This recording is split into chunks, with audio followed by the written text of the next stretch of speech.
This is Dolynny TV. Had to remind myself what we're doing here right after the bat. A 6-3 final between the Edmonton Oilers and the Philadelphia Flyers tonight.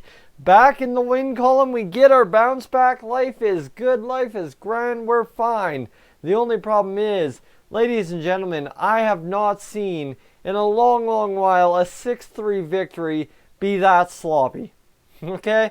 That one was, I guess in a word, kind of wild, right? You obviously, you watched the live stream I had up going, and we discussed all about that first period, and that one was a disaster. Then the start to the second period, disaster as well. Suddenly, all it took was Connor McDavid getting those legs churning and getting a goal down the other way, and things opened up. But then, of course, we dominated for pretty much the rest of the game. Last couple of minutes, as we had all game, we took some dumb penalties, and we let the Philadelphia Flyers back into it, and all of a sudden the blood and heartbeats started rising a bit again, because it was getting nervous times just because of the sloppy play by the boys down the stretch. However, ladies and gentlemen, we close it out a 6-3 game against the Philadelphia Flyers. We ruin Carter Hart's homecoming. Sure, that's kind of sad for a local kid who was once the Scotiabank skater for the Edmonton Oilers.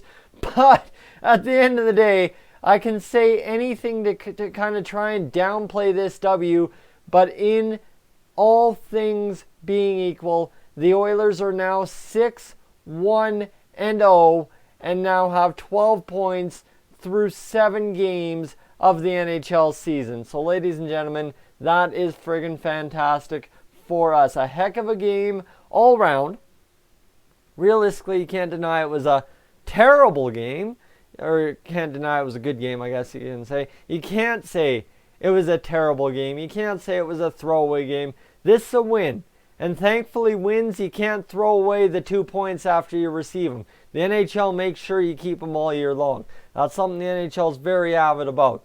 So let's break this down. Obviously, the number one thing you see on your screen right now, because I've got the Sportsnet scoreboard back, is the simple fact that the Philadelphia Flyers scored 3 goals on 51 shots.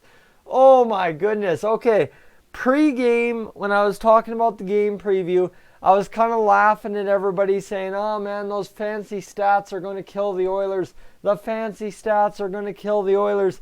And ladies and gentlemen, I'm sorry, yeah, you know what? The fancy stats probably look very, very terrible after tonight allowing 51-52 shots on Mikko Koskinen.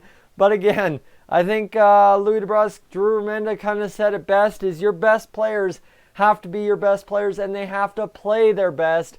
And that's exactly what the Oilers did tonight. Is Connor McDavid, Leon Draisaitl, Ryan Nugent-Hopkins, everybody was playing fantastic.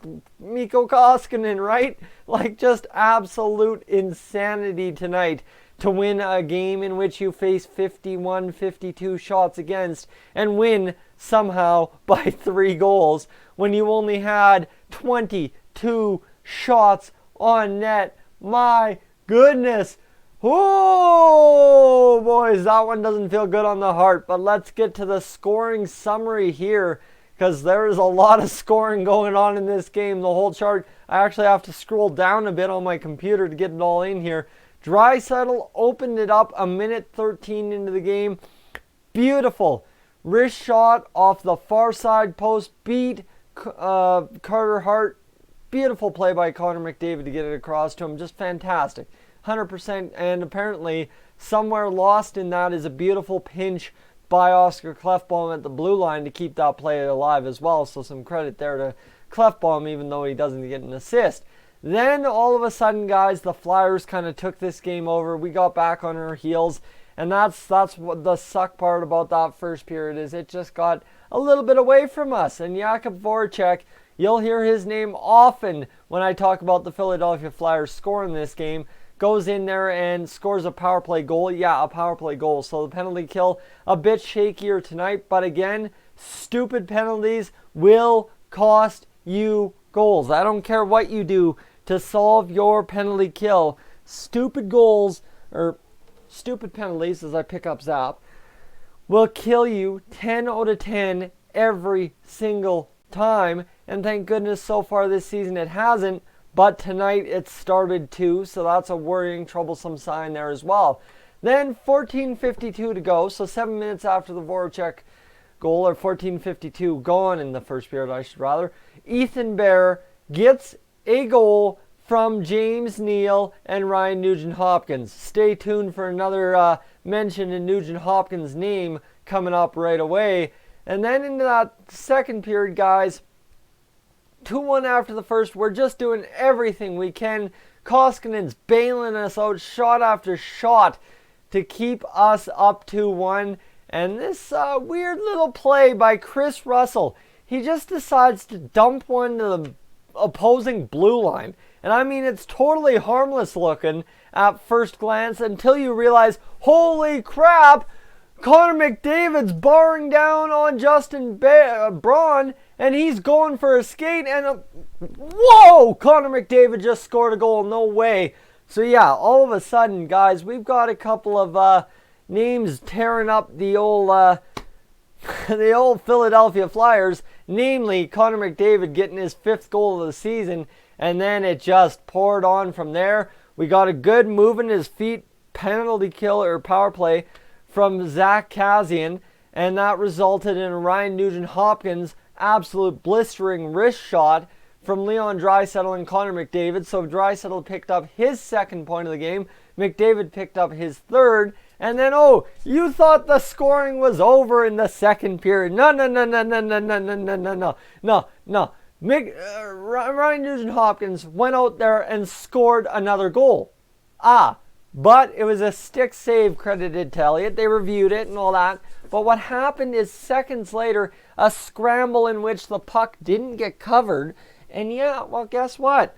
You know what? The Oilers have had a couple of those this year. The refs have kind of let the whistles go by the wayside for the Oilers a couple times this year. And Neal digs it out. Goes off a Philadelphia Flyers player. Connor McDavid around the net. To Leon Draisaitl. Back in the net. Backdoor tuck. And the Oilers, well, they were up at that point 5-1 over the Philadelphia Flyers, and that was feeling really good, guys. That was fantastic to see. We were all over the Flyers after the 10-minute mark of that second period, and we absolutely dominated home to the second intermission. Connor McDavid with the assist, as I mentioned, so he then had 4 points on the night. Draisaitl had 3, and okay.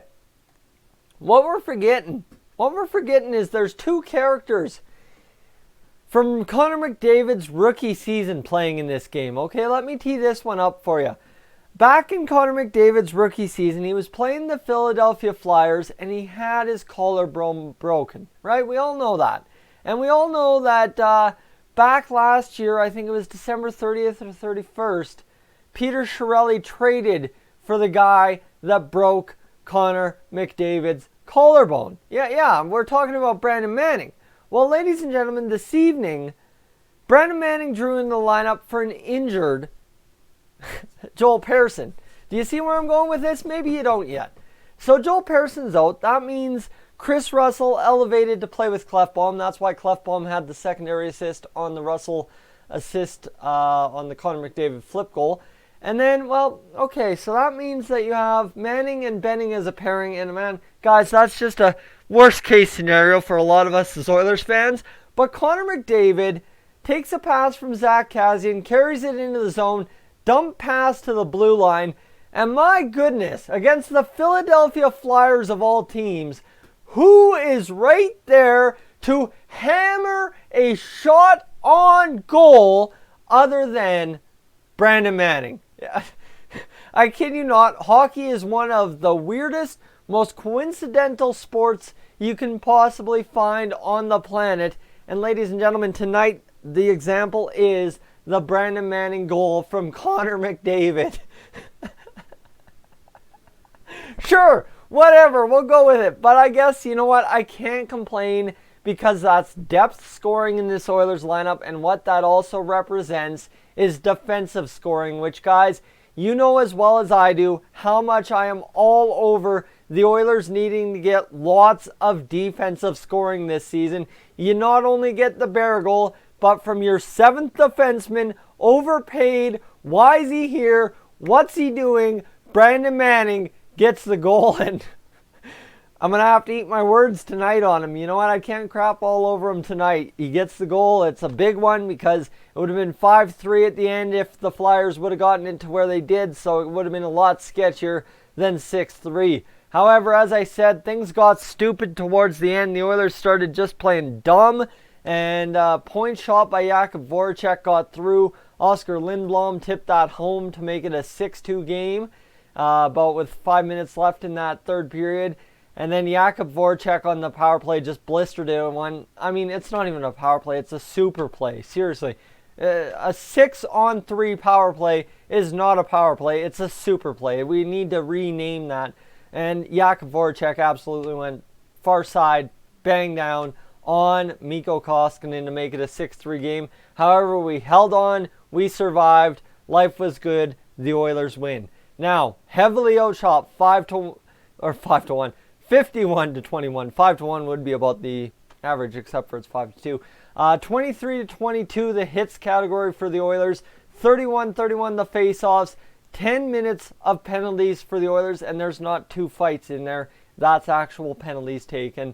The giveaways, 22-21 for the Oilers, so a nasty game there. And takeaways, 15-10 for the Philadelphia Flyers. Connor McDavid did have a lot of giveaways again tonight, but when you have a 5-point night, ladies and gentlemen, I'm not going to complain about the giveaways if we win the game, and that's exactly what we'll do. The Oilers had 18 block shots, so think about that. The Flyers could have had 70 shots on goal if the Oilers didn't block a single shot. My goodness, what a disaster. And the Oilers power play was 2 for 2 tonight, as I mentioned, so that's huge for us.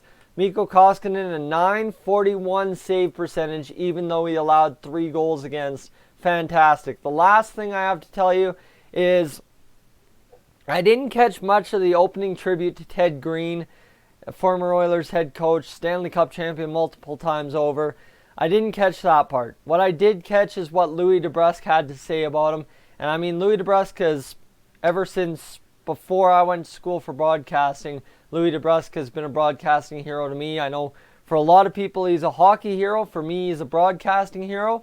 And just to hear his raw emotion mid-broadcast as they talked about Ted Green and his passing the other Tuesday, unreal. Touching. Absolutely touching. And that right there, if anything needed to sink home how important Ted Green was to the players and to the league and to everything, Louis DeBrusk, you brought it home tonight on that front. Thank you so much for obviously bringing home the point that the Oilers made tonight with the opening ceremonies and the moment of silence for Ted Green. Guys, I'm Tyson, this is Dolynny TV. That's your Oilers game review for tonight. I'm up on Oda here. Give me your thoughts in the comments section down below. I will catch you in the next one.